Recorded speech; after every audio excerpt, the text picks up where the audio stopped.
Okay, thank you very much, Paul, and thanks for inviting me. I came out of the house this morning thinking I'd have a day in the office in London, not realising that I'd be 200 miles north speaking on the important question of democracy. And I think it's great to be here because it is a chance to speak about what I think is, certainly in my lifetime, the most important election that there's been. Obviously, very obviously to everyone, that's because it goes beyond the kind of day-to-day politics that we've seen in previous elections, because obviously the issue of Brexit is at stake in this election. But I think even more than that, it's because at the heart of this election is the question of democracy itself, which, and I don't want to be too overly dramatic about this, but I would argue is under serious attack and under threat just now. And I'd say that for two reasons, and I want to use my 5-7 minutes to look at these two reasons. On the one hand, I think there's a general threat, which in the Western world over the past few decades has seen a retreat in terms of the confidence that we have in democracy. Both intellectually and practically, I'd argue. And then secondly, specifically, I think in the context of this election, around Brexit and the threat to overturn Brexit. So let me just look briefly at those two things. So first of all, in terms of this general threat, I mean, when you think about the history of Britain over the past 500 years or so, I think it's impossible not to think about the way that democracy has expanded across the course of that time, from the Civil War and the fights of the levellers and the arguments between King and Parliament, through to the 19th century and the Reform Acts and the question of more and more people coming into gaining the vote, through to the early 20th century and the suffragettes, and eventually in 1928 the realisation of universal suffrage and the fact that everybody got a vote. So our kind of, I think it's not been romantic about it, and obviously there's been attacks on it during that time, but it has been a question, broadly speaking, of a case of expansion of democracy. Since the 1970s, I think those gains have been somewhat under threat. And just to say a few things about why I think that is. So the first thing is, I think once you got to the end of the post-war boom and into the 1970s and the kind of fragmentation of politics that went on in the 1970s, I think slowly but surely those links from people through to parties of mass representation through to the influence that they had on how the country is governed has slowly been fragmented and dissolved. So we've obviously had a huge drop in the mass membership of parties, a retreat of citizens, if you like, into the private sphere. And at the same time, I think government has become more and more taken out of the democratic sphere and has retreated into agencies and in Parliament, select committees, and even the courts, having a fundamental influence on political decisions. So I think that's been a real problem. That's what we've been seeing over the past 3 decades has been, to some extent, the retreat of democracy. And that's, I think has also taken an international form as well, where supranational bodies like the European Union have become more important in the decision-making process. Not necessarily because the government has lost the ability to take decisions, although there has been some retreat of that, but because it's come to a situation where it places more and more reliance on the international sphere and the European Union sphere and all that involves to gain political legitimacy for the decisions that it takes. And I think that has the effect of cutting the process of government off from a much more direct relationship to the people that we saw for many years. And then, in addition to that, I think the problem has been that as people over the past 5-10 years, more in some places, have come to reject that new form of technocratic government that has taken hold, then it has unleashed a real outlook of fear amongst the ruling political classes of the people taking decisions.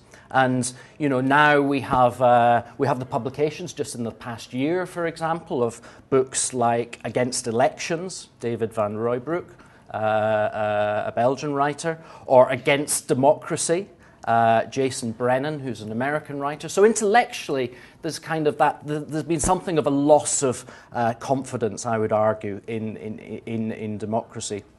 Jason Brennan says, most of my fellow citizens are incompetent, ignorant, irrational, and morally unreasonable about politics. And if we've got people who take that view of the public and of the demos, then it doesn't, I think, say a lot for our confidence in democracy. And obviously the reaction to Brexit and to the Trump election in America has been lots of talk about low information voters, about people who are just incapable of taking the right decisions.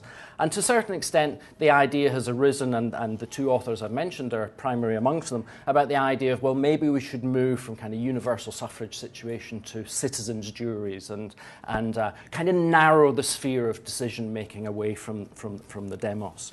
And the impact, I think, has been a very problematic one. So that's a kind of general retreat that I want to raise. Specifically in terms of Brexit in this country, I mean, obviously, I think the European Union referendum posed a fairly simple, clear question. Do we want to be in or out of the European Union? And it occurred in the context of a promise that the outcome of that referendum would be directly implemented. And of course, then we had the result, and the response to the referendum, I think, was on amongst Remainers anyway, was one of a fair amount of outrage. Leavers were labelled Europhobic. The idea that it wanted to leave Europe, not the EU, I think is a fairly common one and a wrong one. Phobic, in the sense that there's a kind of pathological hatred of Europeans. People have been called racist and anti-immigrant. John Major, I thought, interestingly referred it to as the tyranny of the majority. So I think, again, the kind of specific context of Brexit has been one of a rejection of the democratic mandate that referendum delivered. And when you shift 11 months forward from the referendum to the calling of an election, I think, that tyranny of the majority sentiment was very interesting when the election was called. There was a Guardian journalist who said that the calling of an election represented a coup. So here we have a democratic vote, and journalists are calling it a coup. Labour politicians in that initial week talked about democracy as a rigged system. So instead of welcoming the vote, a general election as a chance to, for all of us to take stock of where we are and to direct how we want to live in the future, there was very much a sentiment of this is a real problem, that we have, once again, we have this nasty demos involved in the decision making. And I think, again, a kind of real problem for democracy. And obviously, then we had the use of the courts and the attempt to, successful attempt, obviously, to make sure that the royal prerogative didn't prevail and that Parliament had to take the vote on whether Brexit Article 50 would be implemented. And obviously, you might say, well, that's a victory for democracy in terms of its parliamentary effect.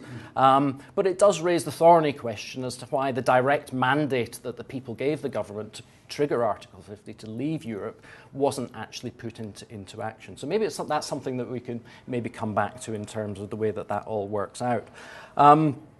And then, obviously, following that, the idea of a progressive alliance and Gina Miller, especially, being at the forefront of attempting to say, well, we need another vote. I mean, obviously, the Liberal Democrat position is formally that we need another vote, but there's lots of other people who are supporting that sentiment. And I think that the really interesting thing that's happened over the last few weeks is that the democratic mandate, the decision to leave Europe, is now being posed as the problem, as something that's illegitimate.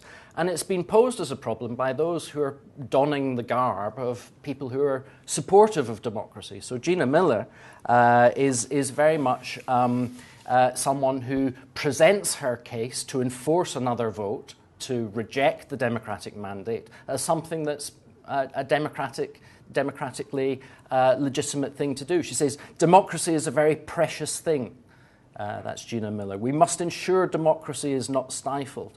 So this sentiment that we want to frustrate the democratic mandate is now dressed up in itself as a democratic process, which I think is a kind of interesting development that perhaps we can come back to again. So just finally, just the strangeness of this election in many ways is that we have a Tory party who I would argue are ultimately a very technocratic party. I mean, who is more technocratic than Theresa May, someone steeled in the Home Office, who in many ways hasn't seemed to have a democratic bone in her body, as judged by many of the legislation and the acts that she introduced in the Home Office, is someone who now has, I think to her credit, recognised that Brexit is an important thing and to some extent has ridden the crest of the wave around Brexit. So she's kind of got that. So we have a technocratic party who to some extent are presenting themselves as Democrats. We have a liberal democratic party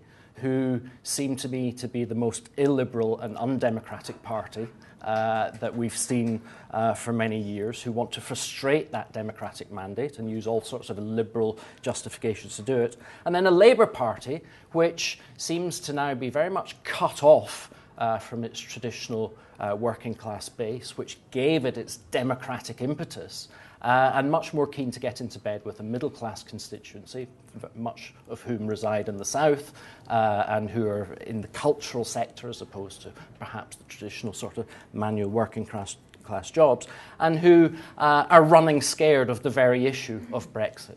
They cannot wait. As soon as Brexit's mentioned in an interview, they cannot wait to get on to something else. So running scared of democratic politics. So it's a very strange world that we live in just now, a very strange election it's been.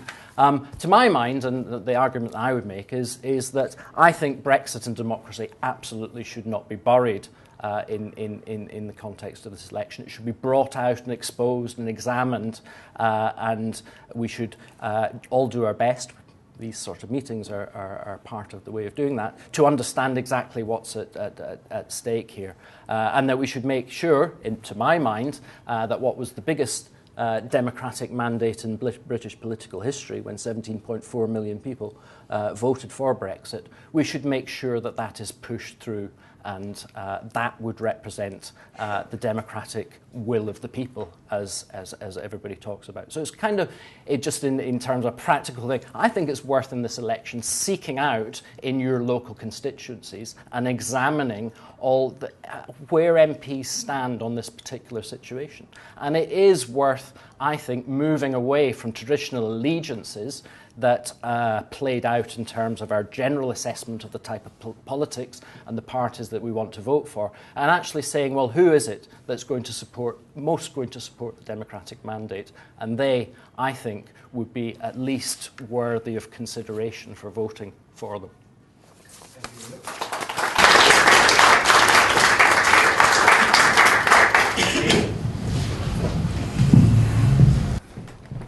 Okay, so 7 minutes to remedy the ills of democracy. I don't know what I'm going to do for the final 5 minutes, but let's start. I think there are two ways of looking at politics. You look at it from the top, you look at it from the theatricals, you look at it as the soap opera of power, cast of characters, some vivid like Trump and Putin, some rather anemic like Theresa May, and you start to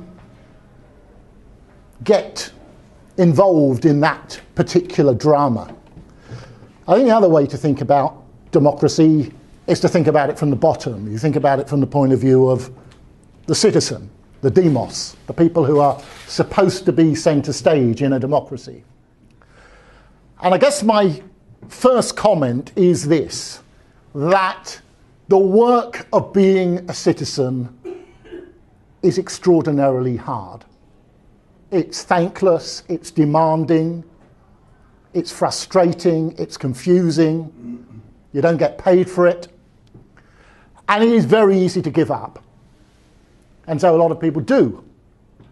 They either give up, they succumb to the bitterness of cynicism, they become distracted by fantasies, and they don't attempt to make real differences because they don't think they can. And I want to look at why that is, and I think there are three reasons. And the first of them is to do with knowing what's going on. And I don't think most people do know what's going on, and I don't think that's because they're stupid. I think because we live within a media system in which there is a daily, well-funded conspiracy to create anger and resentment amongst most people. The Daily Mail, for example, is essentially a resentment and disappointment machine. It comes out every day in order to piss people off, to make them hate foreigners, to make them hate Southerners if they're in the north, Northerners if they're in the south, women if they're men. Absolutely. It is a dreadful and atrocious newspaper, and of course it's not alone. It's part of a large industry that primarily doesn't put truth first. It puts the sales of stories, made up or otherwise, first. And the consequence of that is that large numbers of people find that issues are complex, the world is vast, there are a lot of differing interpretations, and you don't know where to look and you don't know what to trust. So some people trust nothing, and increasingly with the rise of populism, some people trust everything. So they place their own persona in the leadership of someone else who becomes an image of themselves. Therefore, the question, I think, that we have to ask first of all about democratic citizenship is, where do you get your ideas from? Do you have truly diverse sources? Do you have equal access to those sources? Are there opportunities to challenge those sources? Are there opportunities to tell your own story? And I think that incidentally puts a slightly different complexion on the Brexit vote that we were just hearing about, which was described as a democratic mandate. I don't think it was a democratic mandate. Well, I will come on, but I don't know where you want to take me. Let's go downstairs afterwards and have fun. What I think I want to suggest is it wasn't a democratic mandate any more than a jury addressed by a group of drunks telling them lies and stories would be a deliberative jury. It would in fact be people who have succumbed to mythology and irrationalism. So I think what we have to ask is, where do you get ideas from? Where do you get the truth from? And how do you make democratic decisions in a society like this? I think the second problem facing citizens is a problem of what we call efficacy. Who can make a difference? And there is a huge inequality. The argument is everyone has a vote, everyone is equal. Doesn't work out like that. The richest 5% of people in this country are 43% more likely to vote than the poorest 40%. If you are earning over £40,000, then in the 2010 and 2015 elections, you had a 79% probability of voting. If you're earning under £15,000, you have a 30% likelihood of voting.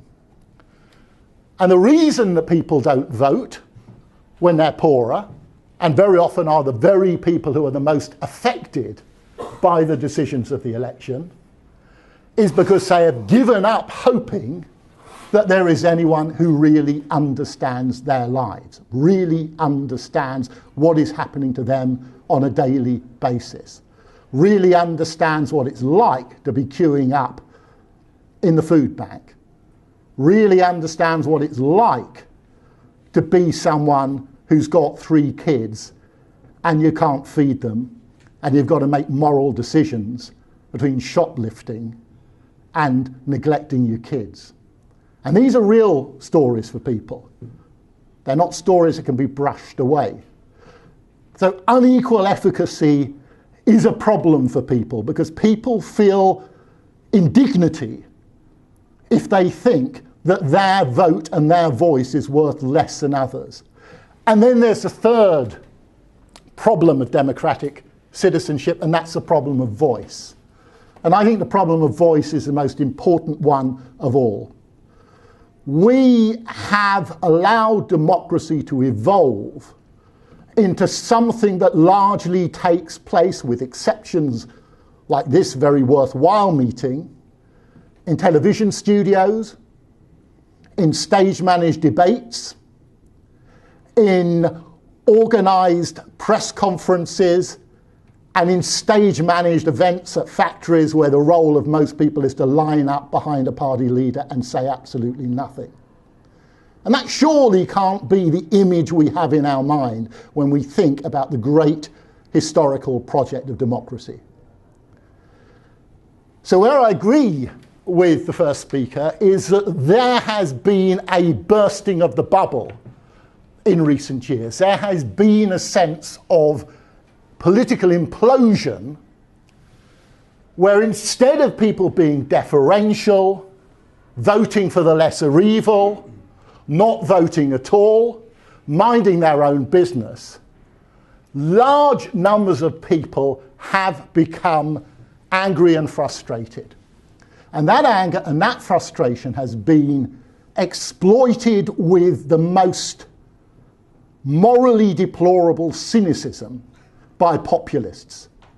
By populists who say things, as Donald Trump said in his final Republican rally before he was elected, "I am your voice."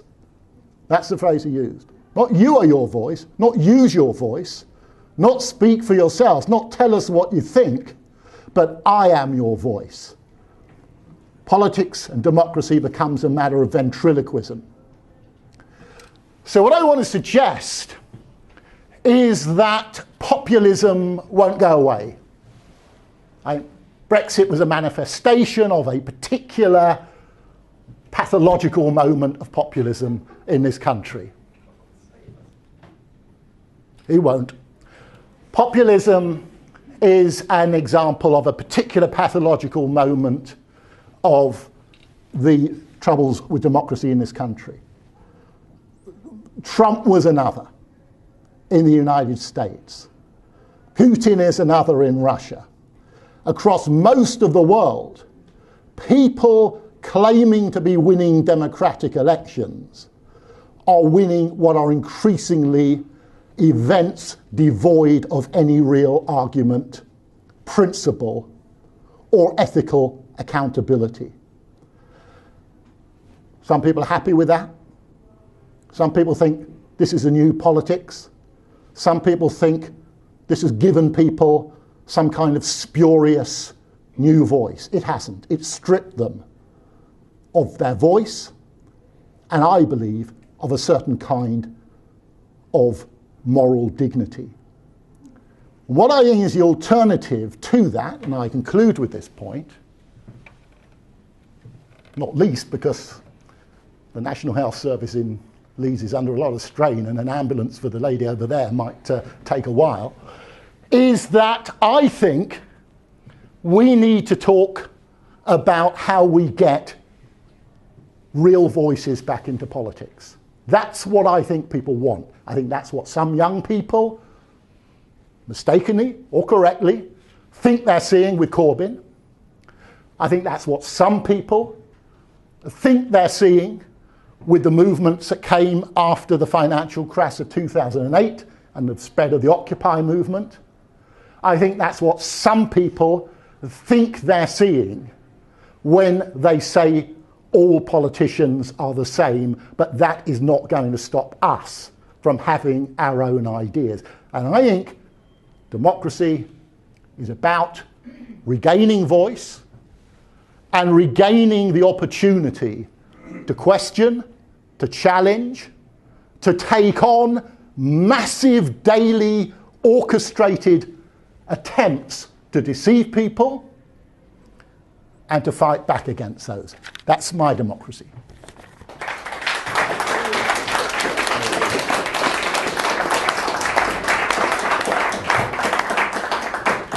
Michael. Right.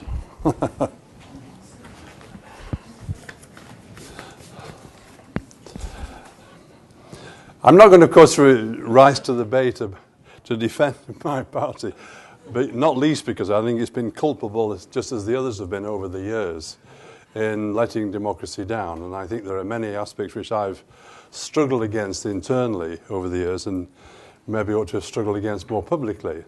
I mean, one particular one, which is absolutely crucial to what the subject is today, is the community politics movement, which started in 1970 as a very brave and quite good philosophic attempt to link what was going on in people's communities with the mainstream of politics. It became a technique of winning elections and nothing much more.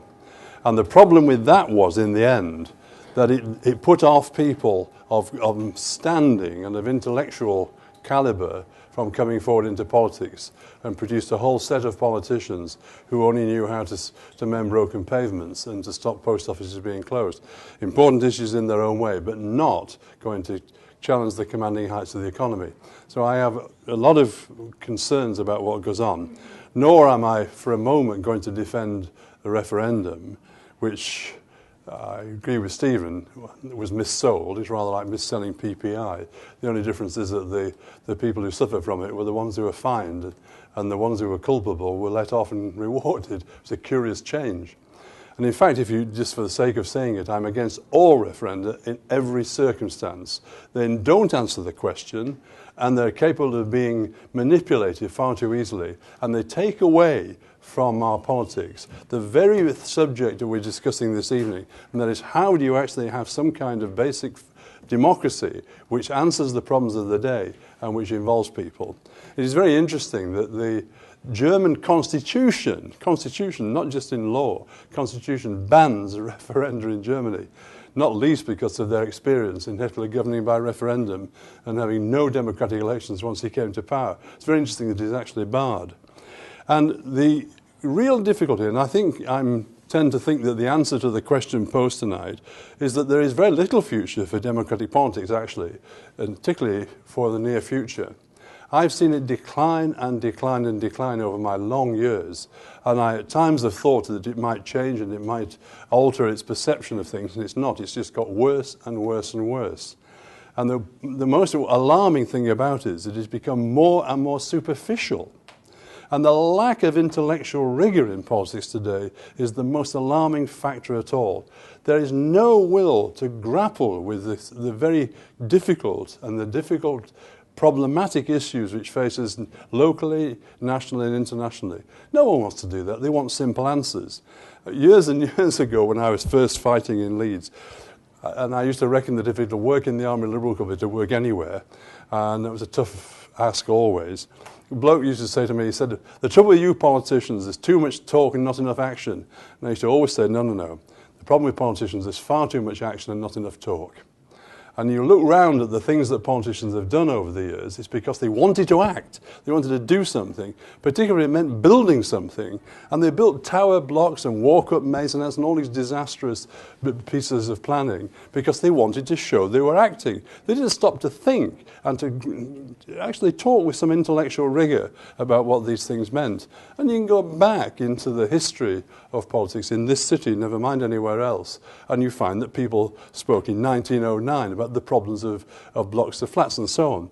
And the saying is absolutely true. Those who don't learn from history are condemned to repeat it. And it's true. And we don't learn from the history either. But the second thing is that there is no debate today either. Again, I was brought up in politics where you debated with your opposite parties.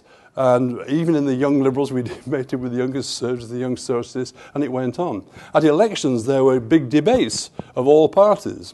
And it largely declined when there were some candidates who refused to take part in the platform that actually included the National Front or the BNP. Now, I've always taken the line that I will debate with anybody at any time, and any politician who cannot answer the arguments of the fascists ought not to be in politics. That's my view of it. And so I was always very angry when meetings were stopped because of this no platform idea. And so that's gone. There are no debates anymore between parties. You get sometimes the internal parties. I must say sometimes it has brought some interesting things.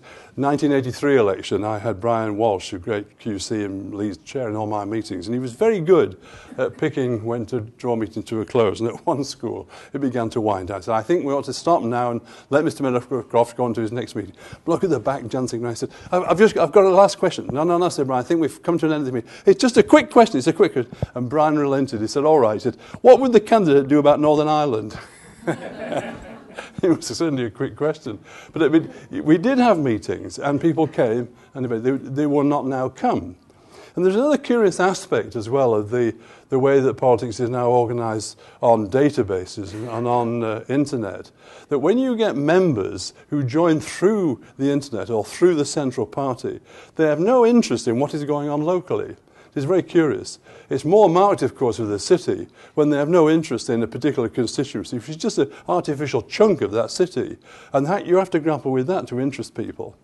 The next point about it is that the politicians have a big box marked too difficult. And any issues for this too difficult get shunted into this box and doesn't appear again. Now, one of those, for instance, is the NHS. No politician is prepared to grapple with the fundamental problems of the NHS. It is far too much a question of electoral suicide to do it. And therefore, they just keep pumping money in. And it fends off the problem for another few years. It doesn't tackle it. Now, at a meeting like this, and I ventured this view at a similar gathering in Leeds, at Café Philosophique. Now, where else with a title like that could it be but Farheadingly? I did this. And what you get, I was saying, for instance, that virtually all mass screening is a waste of money. And we achieve far better clinical results by putting the money into actual clinical care. And the man said, well, if you had your way, I'd be dead because I was caught with prostate cancer early. And there's always somebody in the room who's benefited from one of these procedures. The ones who died are not there. And that is one of the problems in the National Health Service. And curiously, you know, for those of us who are interested in the mechanics of politics and about the intellectual rigour of it, the best book on the National Health Service was written by Enoch Powell, who wrote about his experiences as a Minister of Health in a book called Medicine and Politics. And he made this point that I go around the country, he said, and I discovered they tell me how awful the hospitals are, what problems there are and so on. He said, if I go around and go to schools to tell me how wonderful the schools is and so on, and I realised why. It's because schools and education is local, but the NHS is national, and I'm only there as the man who signs the cheques. And he then said, until a health service realises that the power to spend and the power to tax must be in the same hands, you will never solve it. And that's true. You see, the postcode lottery is a very good thing. How else do you get innovation anywhere if it's got to be available to everybody at the same time? You can't do it. And if you have the power to tax and the power to spend, say, in a region or whatever, then, of course, it'll have its priorities different to the next region and so on. And, you know, you have to pose these issues and pose the questions to people. And all these debates have gone on where you have to pose it almost in parables and so on. And we don't do it. Politicians don't actually go and enter into those debates with people. Oh, it's too much trouble. You know, people don't understand and so on. Now, I happen to believe that politics is a very honourable profession, certainly more so than business or the church, that's for sure. And you know, and I say that. And the professionalism of politics is actually very interesting, because it's the basis of judgment on issues, not specialisms. And whenever I see in an obituary of some MP that he was a good constituency member, my heart sinks. It really does. Because first of all, any MP who is regarded as a good constituency member, he hasn't a clue what's being dealt with in his constituency. It's done by his staff. And the best advice I had when I arrived was my chief whip said, Michael, when you're stopped on the streets in West Leeds and someone says, thank you for your letter, Mr. Meadowcroft, the best reply, it's the least I could do. It covers everything. And you don't know. And it means basically if you do become a glorified social worker, you're not really grappling with the big issues that you're supposed to be doing. You'll be allocated some issues, you'll volunteer for some issues, health or transport or education, whatever it is. And you need to actually go into these at some length. But it's a question of judgment, not a specialism. Never put a doctor in charge of the health service or a teacher in charge of education, because they come with a received baggage that comes with it, and they cannot make the decision on the basis of evidence presented. And so but we're not producing the politicians today in any number who have the quality of judgment. They really are the extreme social workers and so on. We have to go into this. Now, my experience around the world was interesting in looking at democracy and how you did it. I came across an amazing guy from Nigeria called Claude Ake, and he told an audience in New York one time at a meeting, all these bright young Americans, how they brought democracy to Togo or Benin or whatever it was.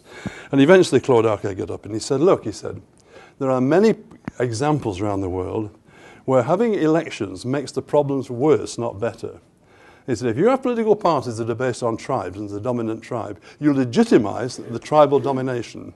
He said, unless you have political parties that are based in some way on philosophy and not on religion, tribe, even charismatic leader or whatever, you have no future with any kind of permanent democracy. If you have political parties that are based on the liberation movement, it will not have a base that can take things forward simply because it is too broad to be able to do it. And this is true so often with that, whether it's in South Africa or India or wherever. Same is true, of course, in Northern Ireland as well, where politics is based on the border. How do you get a group of people with a philosophic approach to how you deal with things in the future? Now, the difference between ourselves and, say, France is most marked. In this country, there is an interest in detail and the concrete basis of things, and there's no interest really in ideology or philosophy. France is the other way around. They're really not bothered about policy in France. They're bothered about ideology, philosophy, values. And you would turn the television on in France, and night after night there's these people gathering around the table discuss it. And that's the difference. And the one bright spark at the moment in our views about democracy is Emmanuel Macron in France. Astonishing, interesting man, who out of nowhere, as a result of 5 separate accidents, becomes the president of France, with no party behind him. Fascinating, and a progressive, interesting, but highly intellectual man. It couldn't happen here, and it ought to do. So my view is that we are in serious problems of politics in this country. We have to have much more intellectual rigor. There has got to be much more of a desire to know and desire to explain. And until we get that, we have a sullen electorate, as Stephen says. And I'm astonished that there is no great will in this country to foment revolution and violence against politicians and against the state. Why the public put up with what they have, I just don't know. But it's up to the politicians to do something about it, and they need to get to grips with it pretty soon.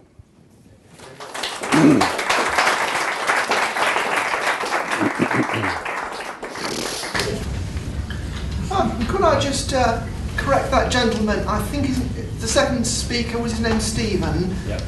Sir, at that speech, I know this is America, Mr. Trump did not say I am your voice, he said I will be your voice. And I think there's a very big difference in intention there, so that doesn't require an answer, it's just a corrective point.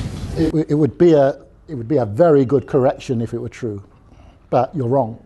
Well, I suggest you go and look at it. I listened to quite a few of his talk. I assure you, I don't make things up. I wouldn't have quoted it if I hadn't read his speech, and that's what he said. So let's go away and both look at it. I don't think there's much difference, actually. Well, there may not be, but given that it's presented the thing is, he was as a correction, speaking but thank you for your comment. Okay. Such as the Rust Belters who felt that they didn't have a voice, and they voted for him.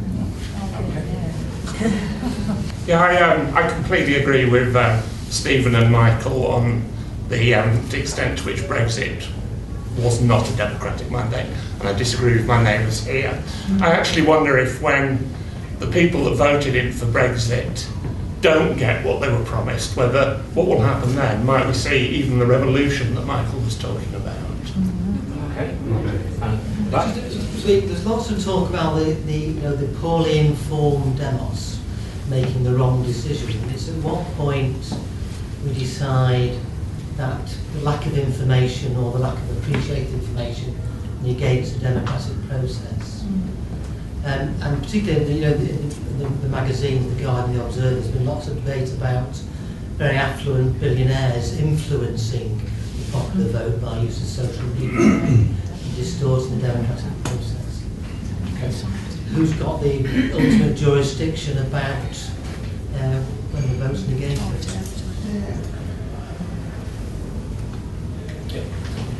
So here they talk about wanting more intellectual rigour in the debates, and I totally endorse that. But here's the problem. Human beings are emotional creatures. We're hardwired that way as well as intellectual. Politicians know that and they respond to that. That's been the case as long as human beings were on the planet, and will be as long as they are, as long as elections are held. Do you really actually think what we're describing as populism and the political rhetoric, or if you want to dignify it with that term, is actually any different to what politicians of the past have actually done, even dating back from the 30s and previously?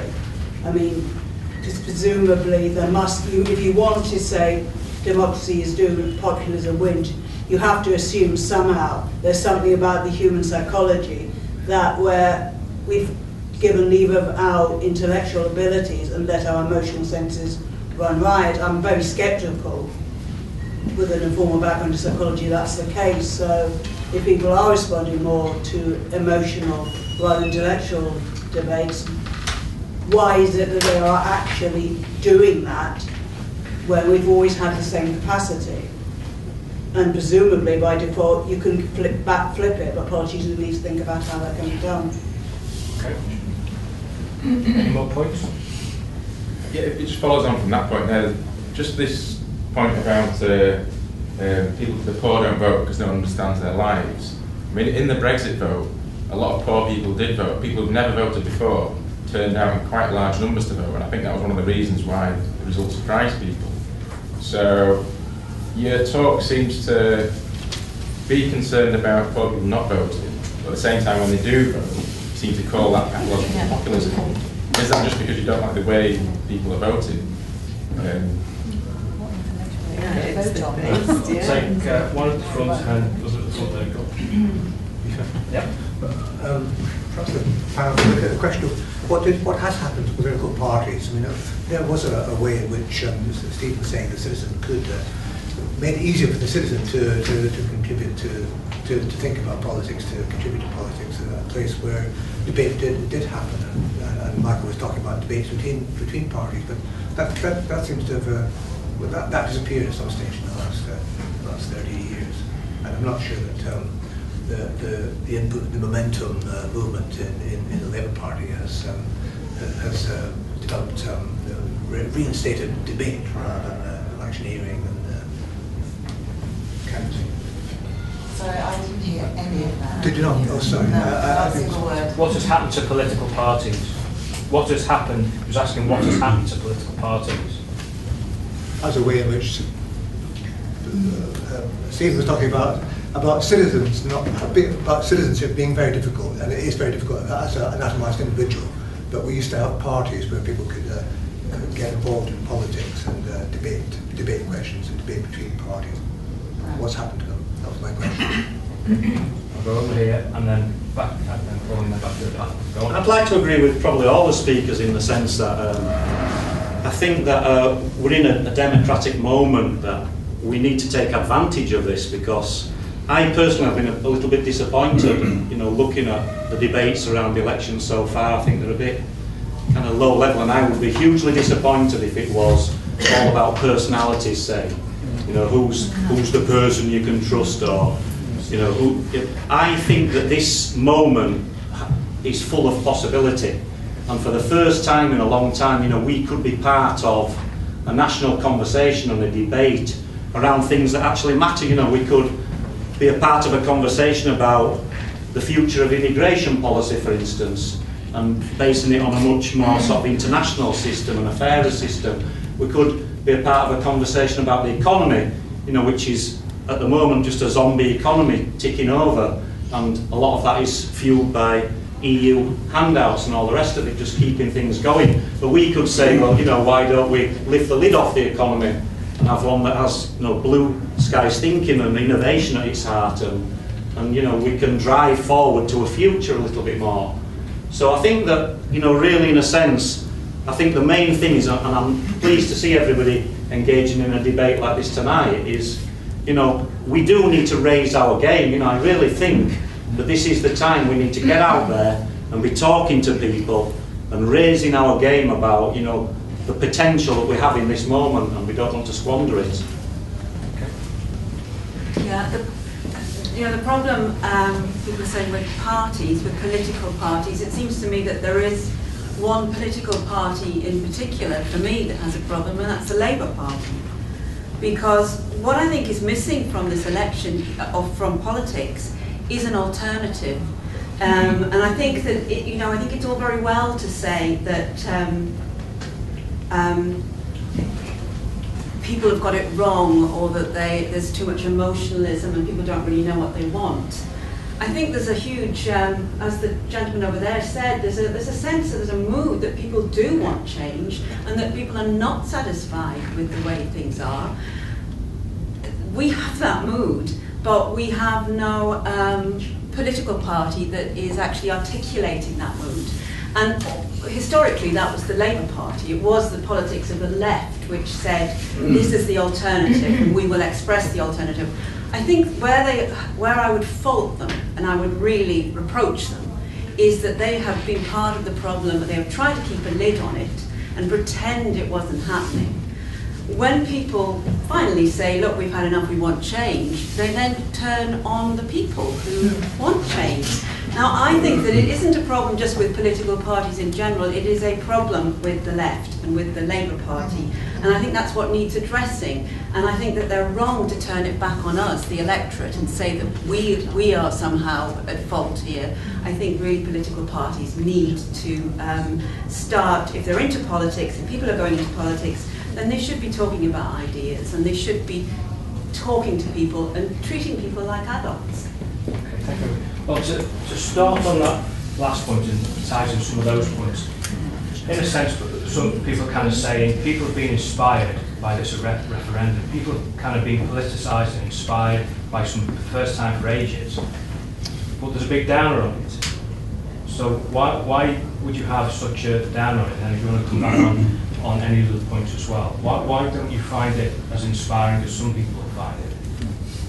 Well, I don't think that this is a question of people getting things wrong any more than if people had voted for Remain. I think it would be a question of people getting things right. I don't think politics is like that. I think, you know, if you're counting beans, you can get the right number or the wrong number. I think if you're deciding on the kind of society you want to live in, you've got to have an argument and you've got to deliberate about values. And you always got to recognise that some people hold one view and some hold another, and have different interests, and they have different preferences, and they have different values. And that's why we have politics, because if we didn't disagree, we wouldn't. I don't think the problem is whether people have got things wrong or right. I think the problem is systemic, and it is to do with whether there is a fair process of reaching whatever position you are going to reach, whether it is right or wrong. So you're talking social justice? Of course. I'm saying communicative justice. It's just as we do here. Just as when we communicate with each other, we employ various standards of justice. We listen to each other. We don't sneer at each other. We consider. We stop and listen. We think. And if you don't do that, then you're not part of something that I think most people would regard as serious deliberation. And that's why I go back to my argument about the jury. I like juries. I like people making decisions. I like people. I like democracy. But I think if you have a jury in which people are presented with fabrications of evidence, which are manifest fabrications of evidence, which after the verdict has been reached by the jury, one of the barristers putting that fabricated evidence say, well, we didn't really mean that evidence anyway. Was on the Leeds side. I think there was a lot on wait a moment. I've told you, I don't want to get in. you don't know how I voted on the referendum. I'm not here to argue that Leave or Remain were right. I'm talking about a democratic process and how I think it is. And part of a democratic process is to be allowed to speak without somebody shouting at you. Now, what I want to suggest is that if you are going to have a democratic process, you can't have people coming along afterwards and saying, well, actually, the bus and the £350 million, well, you know, we could get away with saying that to certain people. When we told them that Turkey was about to join the European Union, well, of course, we knew that Turkey weren't decades close to joining the European Union, but if it convinced the fools, then that's okay.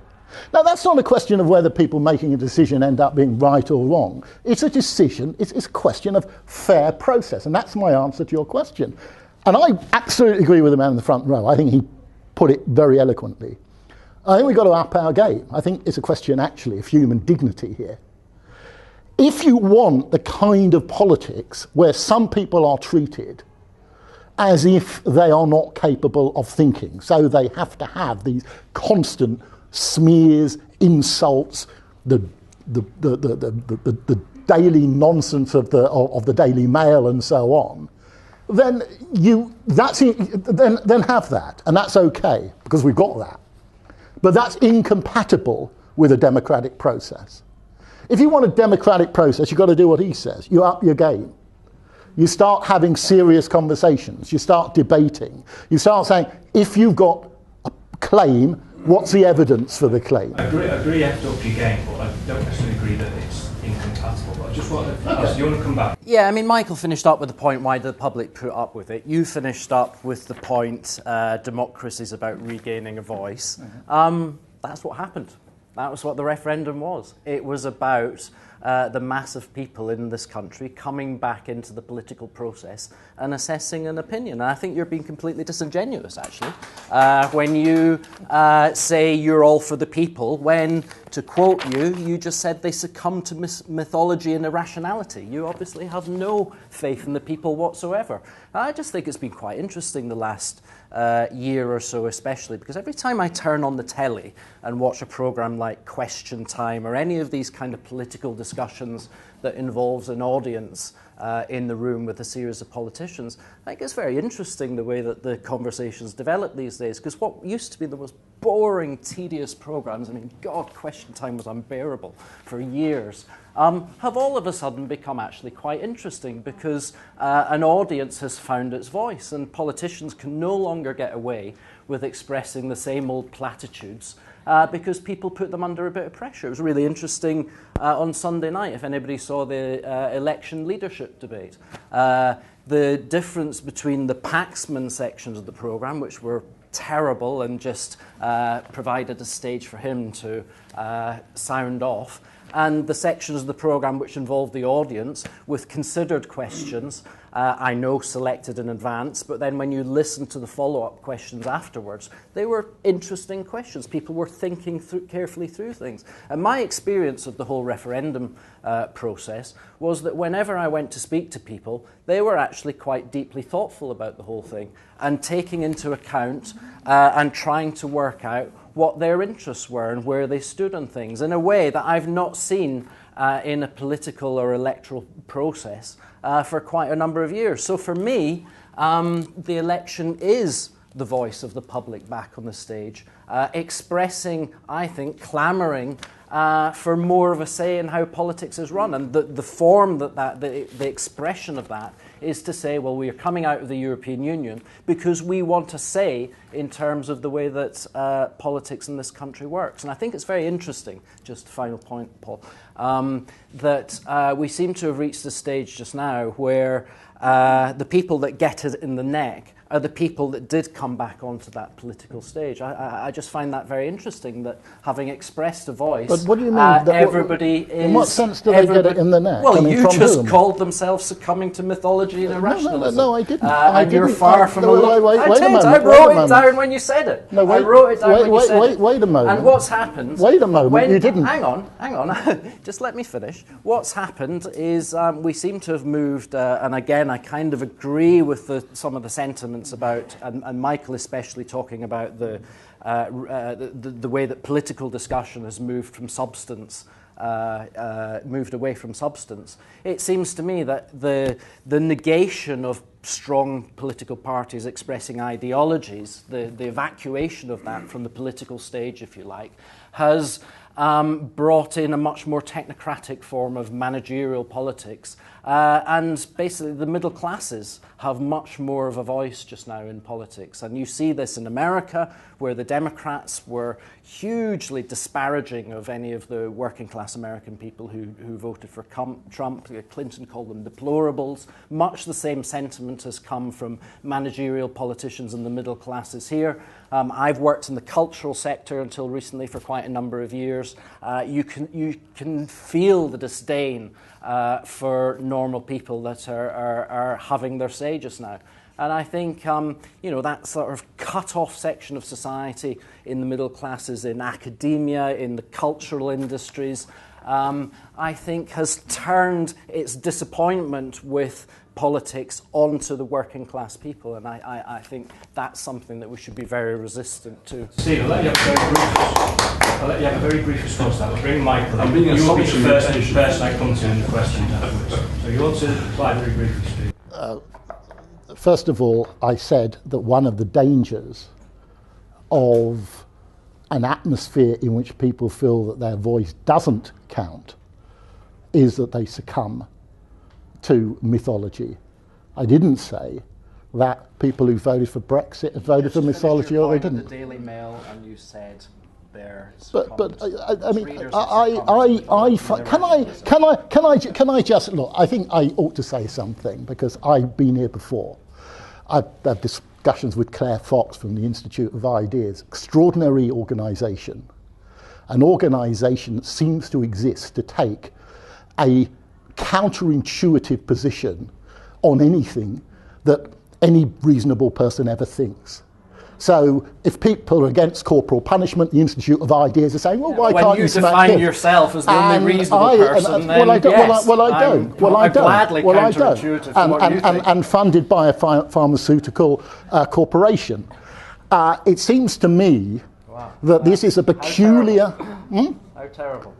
Well, pretty terrible, yeah. And it seems to me that this isn't actually an argument. I mean, you talk about being disingenuous. I'm not interested in ad hominem arguments. I'm not interested in arguments as academic. I'm very comfortable being being an academic, very happy writing books. I'm very happy doing what I do. But I say and you I should have get out sometime and meet the people. Okay. I'm out tonight, and you're one of the people. Okay, right, Michael. I've been astonishingly patient for me. Unique. And I certainly don't mind being interrupted. I've got used to that over the years. Look, I have spent 60 years in working politics, and I've all the time endeavoured to actually come face to face with people, wherever it's possible. But one of the things that is a problem that is almost set aside here is that I've discovered over those years you cannot baptise people with the hosepipe. You just simply can't do it. People don't act like that. And the trouble is that you have a huge problem of the mass of politics, of actually getting anything over to people. If you take, for instance, even local elections in Leeds, right, the average size of a ward is 18,000 electors. Right, you've got something like 10,000 houses in a ward. Now, how are you going to influence that? The mass of it is huge to actually do something about it. So it's a problem. Secondly, I think that the heat engendered by either side of the referendum makes my point that referenda are not the way to resolve hugely complex issues by a binary question. It cannot be done. And the difficulty comes as well is that you then dumb down the ordinary politics by taking it out of the politicians' hands. MPs are not elected to follow the wishes of their electorate. They're elected to take decisions on their judgment and then stand to defend that after 5 years. That's what they're there for. And they less and less do that. They now follow. I'm amused very much. When I was in Parliament, Dennis Skinner used to say to me, Michael, he used to say, my guiding light is always vote against the Tories. I'll always vote against the Tories. And I'll go through the lobby every time against the Tories. He went through the lobby to support the Conservative government on Article 50. Yeah, he did. I checked very carefully, and I can't wait to bump into Dennis again. But you see, this is it. This is it, you know, take that view. And the referenda do not resolve it. Now, we have a problem here that we call our elected representatives members of parliament. In France and in Russia, they call them deputies. And it's a far better word because you're elected to deputise for your mass electorate for a limited period of time. Now, if you start taking it out of people's hands, or indeed you have the media, whether it's the Daily Mail or it's Facebook or whatever it is, looking at everything 24 hours a day, the danger is the politicians will back off from anything which is difficult and unpopular.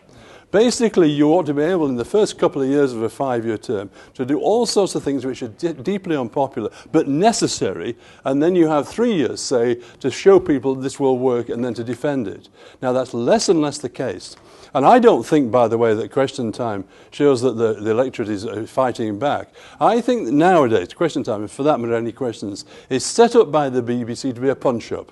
It never used to be, and it used to be much more sophisticated, and I think more. And I think the politicians can get away with it. See, what you now have, I think, is it 5 on the platform now, not the 4. More you increase that, and the more you have the interplay between the people on the panels, the more they get away with it. And I don't see it being a shaft of light being shown on politics at all. And I've given up because I start throwing things at the screen. It isn't giving me any kind of value. Now, just coming on to some of the issues raised, I think it is crucial. Somebody said that the people these days wanted change. That was it, they wanted change. Well, they do, but they want to change backwards. What people are wanting is the nice life of the 1950s. That's what people are saying. And I can understand why. They were more secure then. The jobs were there then. And one of the huge problems, which, you know, saying that Labour hasn't addressed really, is that certainly in my constituency, like many others, that there was this working class man all the time, thousands of them, who had respect in the community because they did tough jobs. They were in steel or shipbuilding or coal mining or textiles or whatever. And they were important because all those have gone. And there's nothing replaced that for these people. And therefore they feel they've been cast aside and no one's interested in them. And it's these people, understandably, rebel. But they don't want to go forward with change. They want to go back to that comfortable life. And the trouble is that when you have a scam on the telephone or whatever it is, the basic rule is if it seems too good to be true, it is. And the trouble is that the politicians and referenda offer people something which is too good to be true, and it is too good to be true. It cannot be delivered. And my wife says to me every time on the morning program, said, "Look, Michael, pigs are flying. There's some flying pigs." And it's true. And you cannot do that, and you have to grapple with it. If I could speak to everybody individually, every elector, I would be very happy to convince them that the whole idea of Europe is crucial to their future and our role in society. But I can't do that. I can't meet all 40 million people. And there are all sorts of myths around in politics which never change. You know, one which I get very cross about, so it's not my party, is it's always said, and Labour lost the election in 1951 to the Tories. They didn't, they won it. You know, and Labour pulled its highest vote ever in 1951. So the Attlee government was very popular and so on. But they lost the election because of the ludicrous electoral system. And, you know, what's the only party to have got a majority of votes in Scotland? The Tories. 1955. You know, these are all these myths surrounding all these things. But you can't get over to people unless you can actually speak to them as individually as possible. So that's where we're at. And I'm afraid we need to do more about it. I have one last point before you clobber me. It is, you lady, you talked about the psychology and human psychology. This is absolutely fundamental to it. Because it's part of the same thing about juries. Lord Devlin wrote a marvellous book years ago called The Enforcement of Morals, and he compared the electorate to a giant jury. And he said if the politicians treat the electorate like a jury, they'll get a far better result. Juries don't vote for prejudice. Juries don't vote for some received idea. They hear the evidence, they take a decision, and it's then enacted. And he said politicians must do the same. And the problem with the psychology is that every human being is both altruistic and selfish. And the job of the politician is to enhance the altruistic side and to diminish the selfish. And that really is the heart of politics. I need to go to the audience. You have to hold that thought. So, right, okay. First... I've almost forgotten what was going to say. I fully recognise that I'm not particularly academic or well-read, so therefore I don't necessarily expect to be in the same league as some other people here. But to go back to Question Time very quickly, which is what made me think of this and Brexit, I do watch Question Time, I do feel fed up with it. Dimblby's getting more and more right-wing by the minute, by the week. I didn't used to think that about him. But what I think is that people sit and argue there and say, I knew what I was voting for when I voted for out. And people say, I knew what I was voting for when I voted for in, for Brexit. Well, I'm sorry, I'm reasonably, I do read a reasonable amount and listen to a reasonable amount of stuff. All right, I don't read all the different, not broadsheets, the ones that are like Bild Zeitung in Germany, I'm sorry, what is it in English? Tabloids, that's right. I don't read all the tabloids, but I do have a quick glance at some things. But I'm afraid, I think, since the vote, I have learned, I voted to remain, but I think I've learned a great deal more since the vote of facts that have come to light on both, perhaps on both sides, but all sorts of things. So when people say, I knew what I was voting for, I think, I don't think you did really, because I didn't, and I'm reasonably informed. But I did vote on emotion as well, a sort of great European feeling, which goes back to another thing that my fellow countryman has brought up here, because I was brought up on a council house estate in Scotland, not actually a blue-collar working father, white-collar I admit, but low level. And from age 5, one of the first things I remember really, this is an anecdote, okay, and I don't usually like anecdotes, but age 5, my father said to me, and he was quite old when I was born, he was 43, I was an only child, and he said, oh, you're at school, and when you're 11, you'll go to high school, secondary school, and you'll learn French. And this was a dream. And as I went through my years, I thought French, and my aunt did German, and there were German people coming, and I thought German, I learned languages. And I felt, whatever it meant, I think I felt European from age 5. And I feel that it's wonderful to feel that. And I also feel that that was a council house estate. What were you reading? Was there debate? I hope there was debate. I hope my father went to the pub and I hope there was debate. And they read, and we got the Scotsman because it was a good paper in those days. Not now. But, and I think, so I've gone off a little bit. I think the psychology is vital, that you should be, enhance that people think and talk. And I wish there was a lot more talk in society all the time about politics. I try not to get too, I do get very, quite nasty, as my husband will say, because I do not like Scottish nationalism. I think, for a start, I think it just pinched all the Labour Party's ideas in a subtle way over the years. So, end of that. Stephen was brilliant. Sorry. The back. Yeah. I'll make a couple of points about the types of people that go into politics. If we look at the Cameron government, so can you just speak up a little? It was about a couple of points about the people who now go into politics. We look at the Cameron government, all these Notting Hill old Etonians. We look at the current front bench for Cameron. They're all from this 5-mile radius in North Coventry, a 5-mile radius of North London. What connection do they have with people living very difficult lives at the low incomes, difficult areas of the city? They have no connection whether they're left or right. I think the other point is the utter vitriol that's heaped upon politicians now means that the bad are as cold-blooded as lizards and as thick-skinned as rhinoceroses. There's no respect for them, for the majority of them.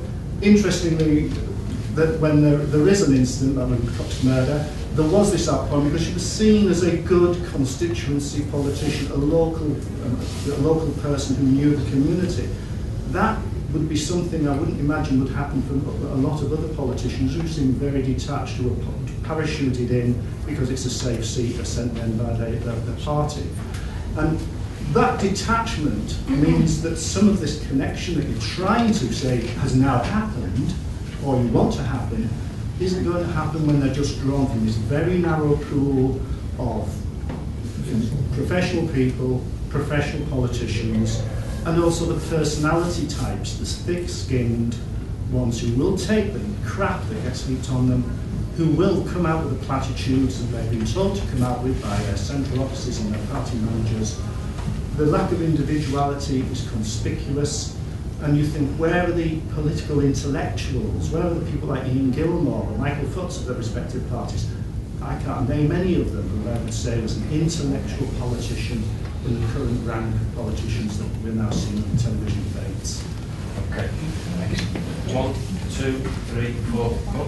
Yeah. Following on from your comments about not really knowing what you were voting for in the referendum, surely if we do believe in democracy, then when all the conditions have been sorted out, shouldn't, if we believe in democracy, shouldn't the population then be given a chance to vote again on those conditions? I mean, at the moment, we don't know anything. We're not finding out anything in this election campaign about, what the negotiation points are going to be, what is May aiming for.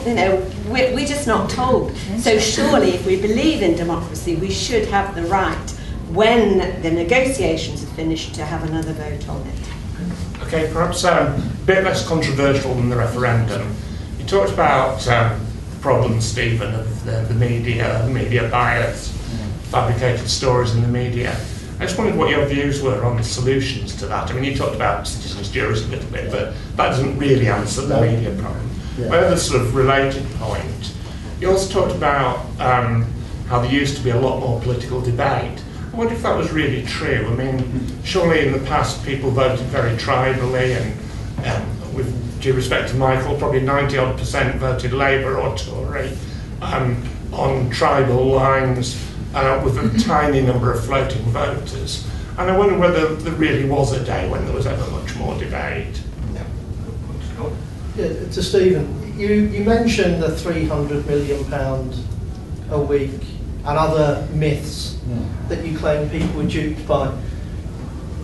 If you look at the history of manifestos in elections in this country, most manifestos have been betrayed to some extent.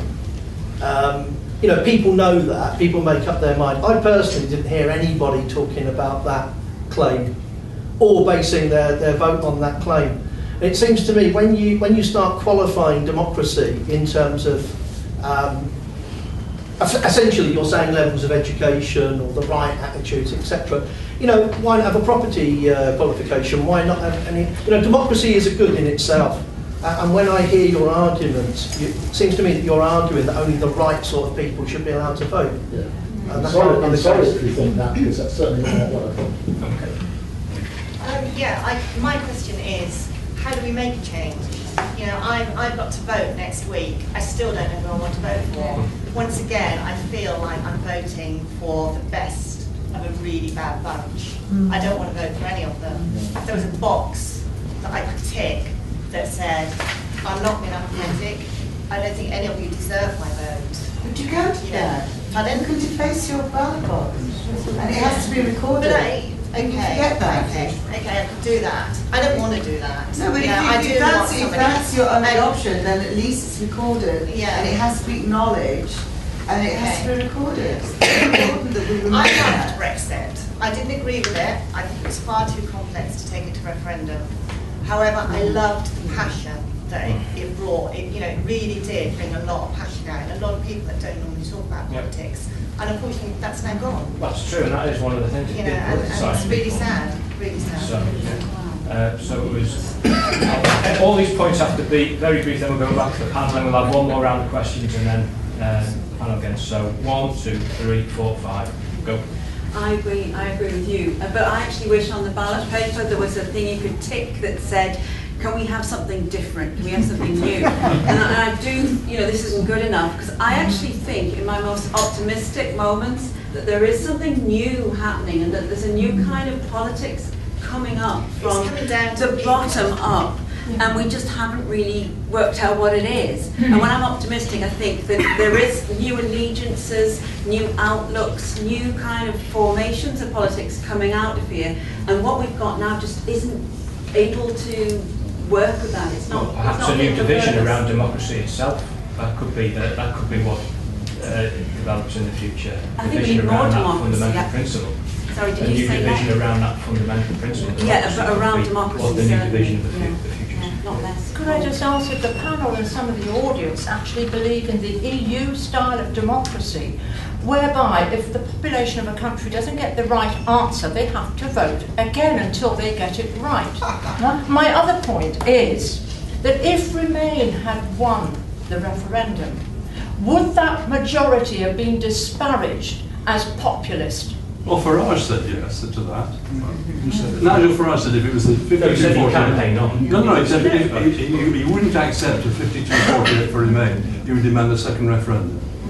That was he said the same. Well, he would have carried on campaigning. Well, nobody said he wouldn't accept. Why shouldn't Remain carry on?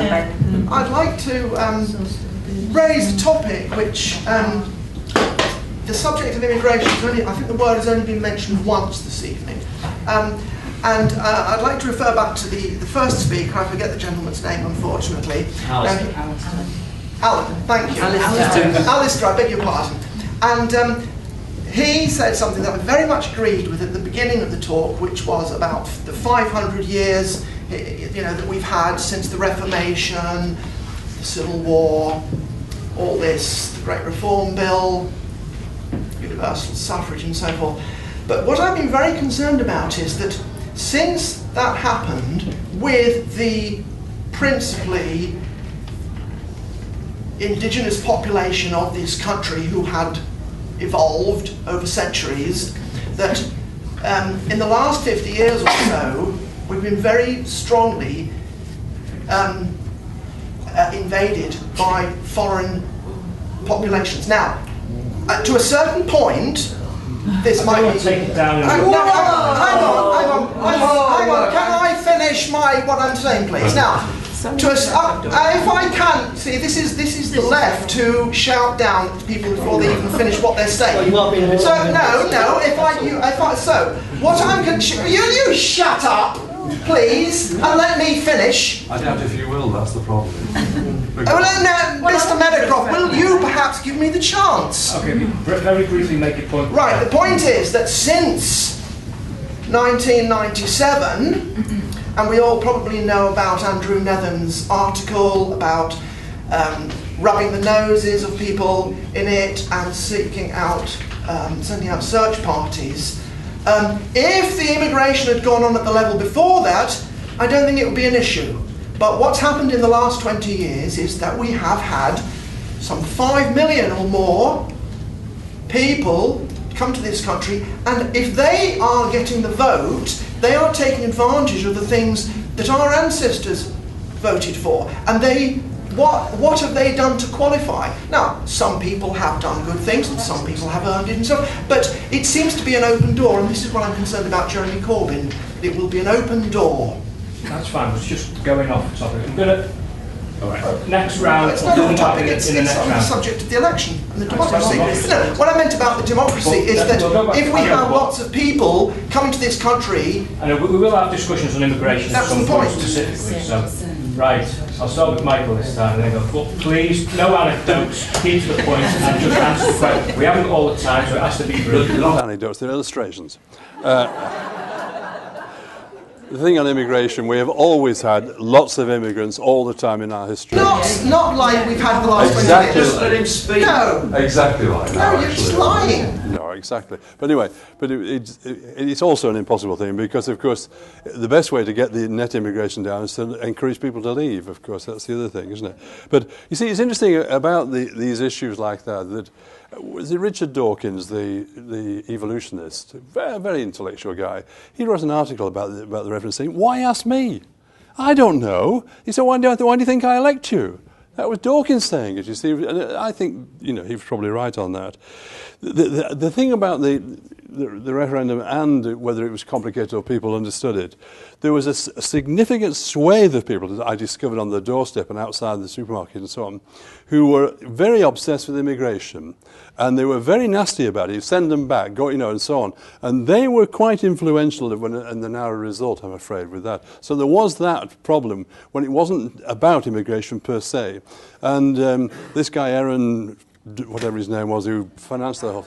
Aarons, yes, he wrote a piece in the New Statesman. He said that we were advised by the American tacticians to stick to immigration and not budge from it, and we would win, and that's what we did. And it was not to do about the broader issues, and that, I think, was one of the problems about the whole thing. About new politics and whether you can have a new politics, this is where I come in with electoral reform. I doubt if it's possible without a change in the electoral system. The electoral system is an incredible dead hand on it. I mean, for instance, Labour's problems can be resolved by electoral reform. You see, at the moment, it's because we have single-member constituencies, the problem of reselection and so on, is such an emotive issue for Labour to get rid of the people they don't agree with and fight it locally in the constituency. If you had single transferable vote, as happens in Ireland and local government in Scotland and so on, then you can have left and right standing, leave it to the voters. It wouldn't be a problem. And I don't think Labour particularly can resolve that without a different electoral system. You mentioned about tribal votes, and about 90% were probably Labour and Conservatives in the past. They were. But you see, the way to deal with that is to stand. When people complain about the problems of politics today, I say, well, why aren't you standing as a candidate? If we all can do that. And the thing which got me going in Leeds, I've been in politics a long time before I was in Leeds, but people saying to me, oh, you're wasting your time, you know, put a donkey up with a red ribbon and get elected around here. And now it took me 15 flaming years to do it, but we defeated that idea. It can be done. So you get the politicians you deserve at the end of the day, frankly. So if you don't like what you have, the thing is to stand and do it that way. Were there intellectuals in politics today? Well, there are one or two. Dominic Grieve on the Tory side, for instance, is very good. You know, former Attorney General.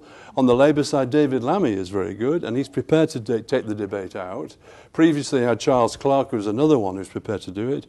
Amongst my colleagues, Vince Cable is very much someone who will take the debate out to people and tackle it. They say, where's the individuality today? Well, you really find it difficult to have the individuals who book the party whip and so on, and then say, oh, well, why did you do that? Why weren't you loyal? It's a very difficult issue to do.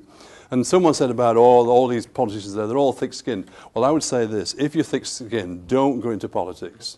You should not be in politics if you're thick-skinned. If you're not sensitive, if you're not distressed by what you see around you, you should never, ever be in politics. It is not a place for thick-skinned people, because you will not be understanding of the problems that people face. Now, why don't you get more working-class people in politics? I'll tell you why. It's the dreaded 11 plus from years back. Because those who went through the 11 plus and went to grammar school were taken out of their communities. And I was one of these, and I never, ever mingled with my council estate people once I was at the grammar school. All my friends came from the grammar school, and that changed my perception. Now, fortunately, being from a political family, it didn't harm me too much.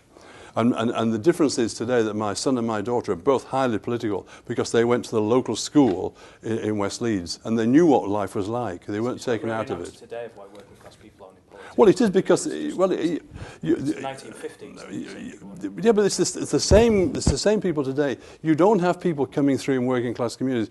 The message to people in working class communities is to get out. All the people who are looked up to in working class communities in Leeds are people who commute to the area. There's no lawyers living in depths of West Leeds. There's no teachers living in depths of West Leeds. Not even the police live there. They all commute there. So any young person with any kind of initiative sees that they have to get out to succeed. And I would give great advantages to teachers who are prepared to live where they teach, and so on. And it's a big issue of what communities are about. Okay, Stephen. Let me start with the invasion. I assume we're not talking about the Norman Conquest, which was the last invasion I think we had in this country. I suspect it was the invasion in which the British government invited people from the Commonwealth to come and live here. I'm going to make two predictions, and of course the problem with making predictions is that even the most the hostile people can't tell me I'm right or wrong yet. You'll have to see. But I'm going to make two predictions because I think that there's a lot of evidence pointing to them. One, post-Brexit, Britain will leave the European Union. Post-Brexit, there will be more people coming into this country. Immigration will increase. It will increase, as it will across the whole of Europe, because we need it to increase, because it's the only way during the long transition during which you train people to do the work that is currently running the National Health Service and so on, to do that. So it's going to increase, and people who did vote for Brexit, and I agree that the majority of people who voted for Brexit didn't vote because they thought there was an invasion of some sort, but those who did are going to be disappointed. Secondly, in relation to the second referendum, I don't think there will be a second referendum now. Actually, I don't think there should be a second referendum now. But I think that the next election, after this one, the election in 2022, is going to be fought over the question of what do you do having reached a point where Britain didn't get any deal with the European Union. My prediction is Britain won't get a deal with the European Union for a number of reasons. I could explain what those reasons are. I think the European Union has absolutely no reason to expedite that deal or to produce the kind of deal that some fantasists on the right imagine is going to happen. So I think on that situation there will be the equivalent of a referendum, because people will not say, can we get back in the European Union, because they won't be able to get back in the European Union, but I think they will be asking, what do you do given that you have isolation within a globalised market? I think that will create massive bitterness. And so you heard two predictions here. One, that the economic outcome of Brexit is going to be a massive problem of economic isolation, and secondly, that it is going to increase immigration, which incidentally I think is a good thing culturally, but also it's going to be a necessary thing economically. Let me just go on to the question about the media. I think there are various things you can do about the media, and one of the things you can do about the media is the thing that the one judge who was appointed by a government to spend several months thinking about it proposed, which is you regulate it. You regulate it in exactly the same way as you regulate the BBC at the moment. The BBC journalists are not gagged, they're not working for the government, but they are open to regulation in relation to acts which are illegal, which are uncivilized, and which go against the democratic process. I think that's what you want to do with the press. I think that's what you should be doing with universities of the kind that I work in. You regulate them. I want to be regulated. I want if I am teaching students things that are that are wrong and that are damaging, I want there to be modes of accountability. And the idea that there are certain institutions in this country, all of them taking a particular political position, that are immune to the accountability that is normatively consistent with a democracy, is an absolute outrage. So that's one of the things you do. The other one you do is something that somebody at the back just mentioned. And let me just mention two words to you which may or may not mean something to people here. Cambridge Analytics. There are a lot of questions about Brexit, and one of the important things, it's why I mentioned the Institute of Ideas and their funding before, because I like to know where people get their funding from. And one of the things, and they get it from a pharmaceutical company, and in return for whatever. I am interested in how it is that the people who were running the algorithms around Facebook during the Brexit campaign and during the Trump election campaign were engaging in acts that people who were the targets of those acts knew nothing about and knew nothing about, doing so from a position of illegality because they weren't within the jurisdiction of the country in which the election was taking place. Now, I think these are basic issues. These are basic issues of democratic principle. I don't think you've got to be a radical like myself in order to be concerned about these sort of things. I think they are fundamental issues and they have got to be dealt with, and if they're not dealt with, then you don't get serious elections and you don't get serious deliberation. And no doubt certain people will be incredibly happy because people will have the appearance of arriving at democratic outcomes, but some of those outcomes will not be outcomes of their own making, and that is serious. One final point about who enters into politics, because it is such an important point and it connects with the point, how do we change things? I don't think the problem is only the Etonians and the Oxbridge people who are sitting in Parliament. I don't think that like Michael, I know a lot of people who sit in Parliament. I think they're well-intentioned people. I think they work very hard. I think there is a problem with the centralised party system of this country, which, like the press actually, is dominated by a culture of bullying, an elite that actually is not interested in debate, but interested in targeting people, both targeting masses of people in terms of those they think they can manipulate, and targeting individual people when they think it's necessary to intimidate them. Now again, I think that is a kind of South American, corrupt, anti-democratic politics that we always thought we were above. But having that kind of politics has got to be taken up. And I absolutely agree with the woman in the audience that something feels as if it's changing. And what I think Brexit did demonstrate, and I actually made that point in my opening remarks when I said I thought Brexit was a reaction to a feeling of people losing out and feeling out of control. What I think is going to happen is that will move from being the highly immature reaction, which very often veers towards racism, talk of invasions and other graffiti politics, towards, I think, a mature democratic reaction which starts to ask, how do we then get our voices heard in a way that puts that power back in the hands of a majority of people? The point in the back there about the Etonians and current political representation, I think the first part of your point rather rubs up against the second part, actually, because I think if you look at the composition of government over the past 50 years, if you go back to something like the Churchill governments of the 50s or whatever, you find that pretty much every member of the cabinet was public school. I think I'm right in saying there's only Boris Johnson that's left from public schools in the current Tory cabinet. So there's... Sorry? You're not right. Can't hear you. Yeah, but Cameron was down to 5 or something, and May's taken it down to 1. So I think there's been a drop off in that, and I think your second point is right, is that what's replaced it, and similarly, Michael's point is right about the lack of working class representation as well. And what you're left with is your point is it's professional people who've come through academia and think tanks and student union organisations. They are left as the representatives that we've got within politics. And I think it's a real problem. I agree it's a real problem. I think one of the problems is that people start their contributions a little bit like you did, saying, I'm not an academic, almost like you have to have a certain privilege to be able to speak, which I think...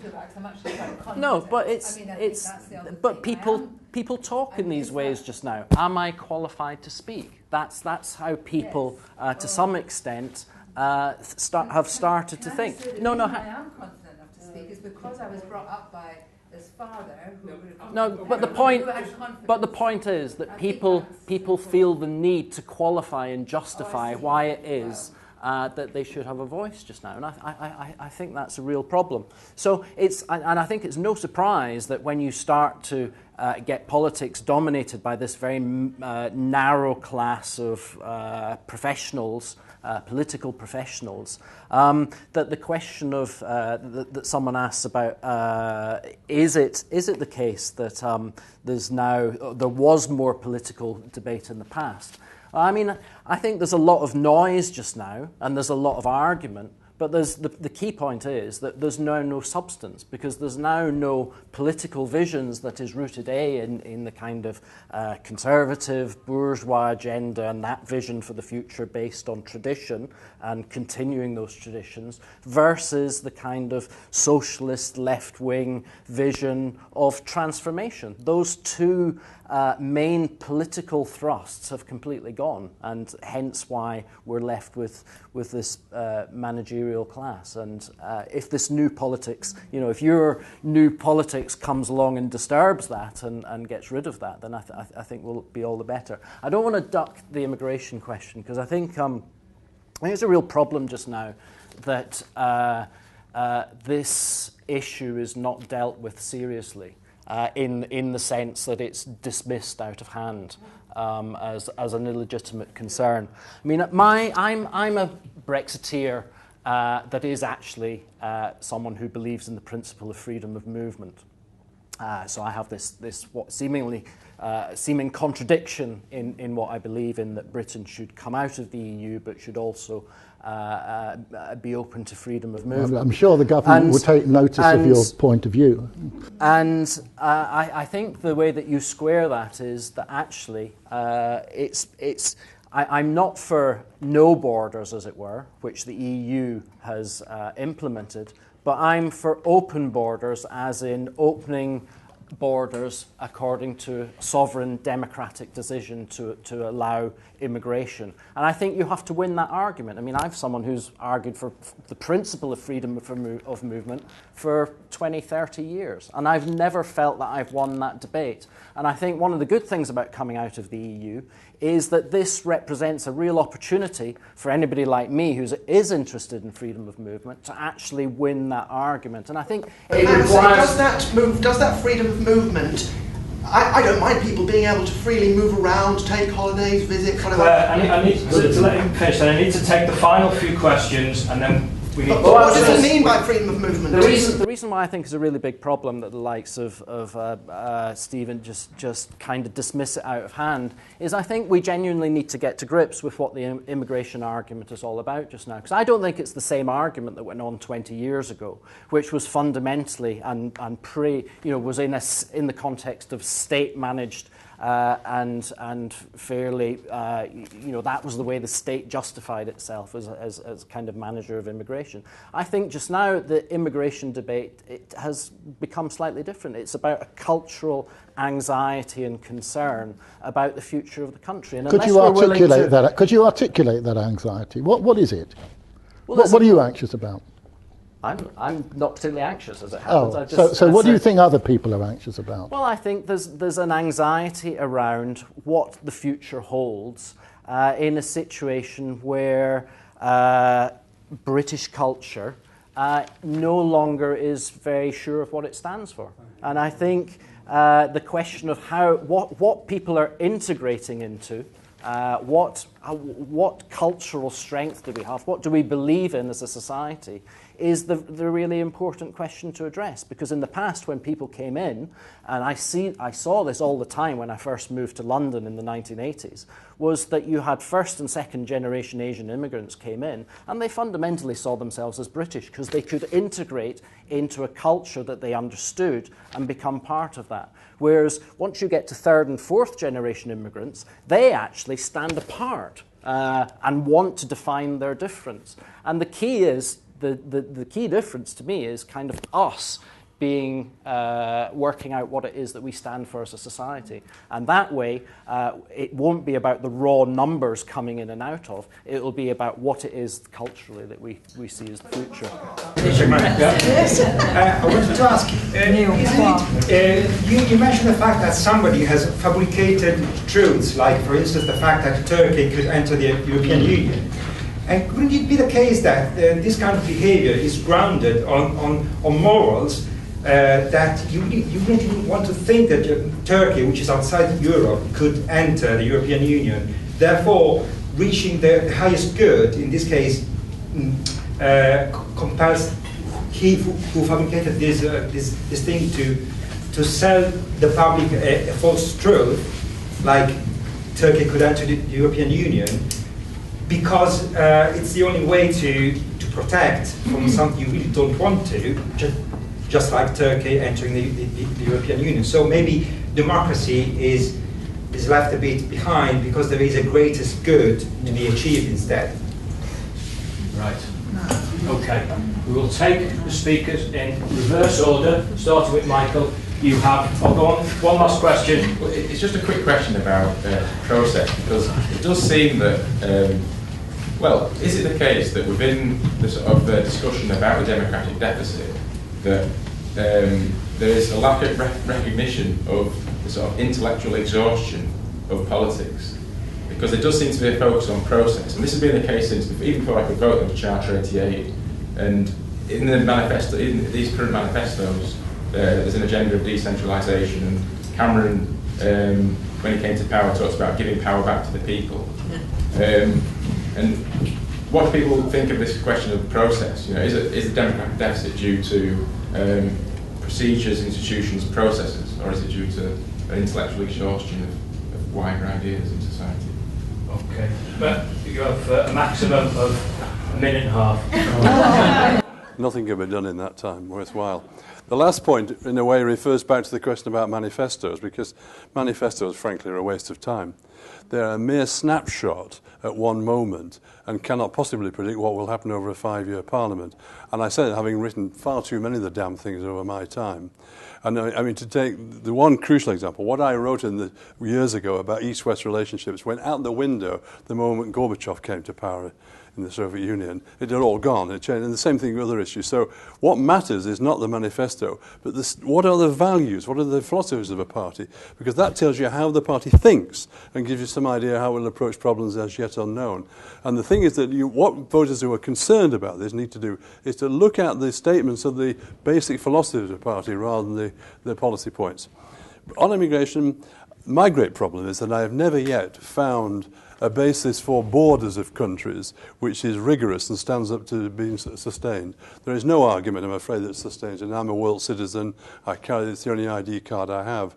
And I think you have to look at it entirely from the basis, what on earth are you trying to defend? I think it's worse when I hear all the time, we must let people in who we have a need for here. Heaven knows there's a far greater need elsewhere than here, and we don't take that into account.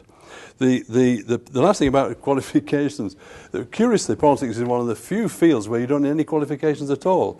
If you can persuade people to vote for you, it doesn't matter what your qualifications are, and it works that way. Televising negotiations, great idea. The problem is that I have certain sympathies for secrecy, because if you televise the negotiations, people won't tell you it won't be frank at all, and the real negotiations will go off somewhere else. It's a wonderful idea, but it's a chimera. Right. Stephen? I think I agree with Michael entirely about the issue of world citizenship. I think that the first commitment is global, and I think the question one has got to ask is where you think you belong in a globalized society. And if you think you belong under a kind of symbolic flag that is going to differentiate you from the rest of the world, how meaningful is that anymore?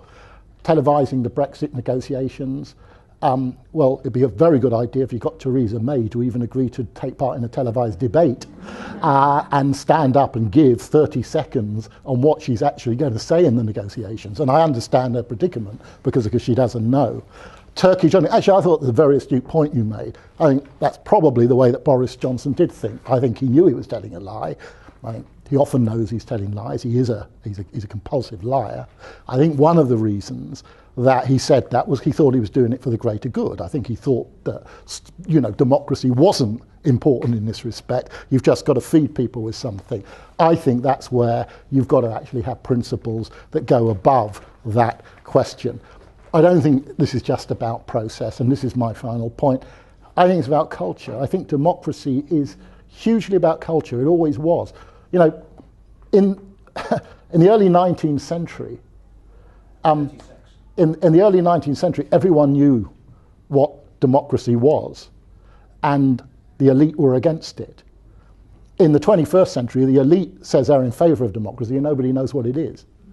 One of the problems we've got right now is to recapture that democracy in cultural terms, so that we can have civilized debates, so that debates like this tonight can feed in to the kind of decisions that are being made, and so that one can distinguish, and I think you're being disingenuous when you don't make this distinction, incidentally, between the kind of nonsense megaphone propaganda that went on during the referendum, from both sides, incidentally, and the kind of civilized and deliberative debate you're having here tonight. If you can't make that distinction between something that is an endless parade of stage-managed lies and serious public deliberation, then you can't understand anything about democracy. Okay, 3 quick points. On the referendum stuff that you mentioned, Michael, I think, you see, I've got a lot of sympathy with quite a lot of what you've said in terms of the emptying out of political parties and the lack of ideology and all the rest of it. I've even actually got some sympathy on the referendums point, because I don't think a Swiss-type system of endless referendums would be a good thing. But I think there's certain things of certain decisions which come outside the context of a 5-year reign in Parliament. And I think this is one of the big type of constitutional decisions that it was right to have a referendum on. And I think, as people have said, I think it was an inspiring campaign in many ways, because it brought unheard voices back into the political realm in a way that I thought was quite inspiring. I don't see it as an end to the decision, though. I see it as the start of something new, and that's the point. That's the point of the referendum. It's not ending anything; it's starting something new. On the, I want to just finish on the point of the truth, because lots of different questions in slightly different ways on this point. Now, I had to laugh a bit, Stephen, when you were casting yourself as a radical, because throughout the course of the last hour and a half, you've kind of displayed every elite prejudice that's been known over the past couple of centuries, and your disdain for the riffraff is, kind of writ large. I didn't hear anybody talk really about the £350 million NHS thing, rather than to disparage that it was true. People were quite incapable of interrogating that on their own and making their decision. And ultimately, where you end up, ultimately where you end up is in a situation where what you really want is a series of experts who judge on what the right information is that we're allowed to hear. And that, to me, is a far, far bigger problem. Give me the court of open debate any day than a series of experts like you judging what it is that we're allowed to hear and therefore what decisions it is to take. And that, for me, is the new politics, is actually grasping hold of that and saying, give us the freedom to make our own choices. Let us be heard in the court of public opinion and argue it out. Thank you very much.